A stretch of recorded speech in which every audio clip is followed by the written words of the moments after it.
Rekord ġdid ta' każi pożittivi ta' coronavirus f'ġurnata waħda hekk kif fl-aħħar 24 siegħa irriżultaw 54 każ pożittiv fosthom 30 li ma jafux minn fejn ħadu l-virus. B'hekk il-każi attivi telgħu għal 396 persuna. Rekord ieħor meta wieħed iqis li s'issa l-akbar ammont ta' każi attivi kien ta' 352 nhar il-15 ta' April li għadda. Skont il-bulettin ippubblikat mill-Ministeru tas-Saħħa fuq Facebook, jirriżulta li 9 persuni oħrajn fiequ mill-virus. Minnaħa l-oħra, li żar persuna li ttestjat pożittiv fl-aħħar 24 siegħa għandha sena biss, filwaqt li l-akbar persuna għandha 75.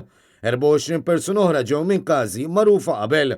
12 minn dawn irriżultaw pożittivi mill-cluster ta' Paġeville, 3 mill-iskejjel tal-Ingliż u 9 huma membri familjari ta' każi diġà magħrufa.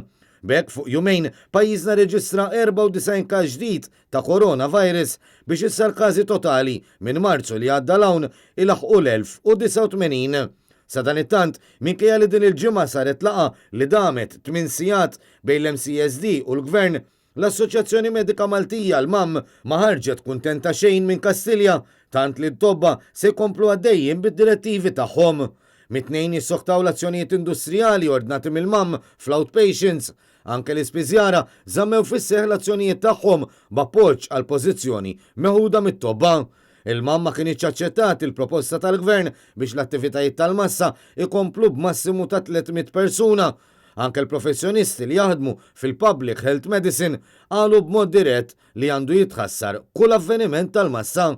Fil-fatt fi sqarrija l-assoċjazzjoni kienet fissret is-sitwazzjoni li ninsabu fiha bħala riżultat dirett ta' aġir politiku irresponsabbli. Fil-waqt li insistiet li issa spiċċajna fis-sitwazzjoni li konna fiha 5 xhur ilu.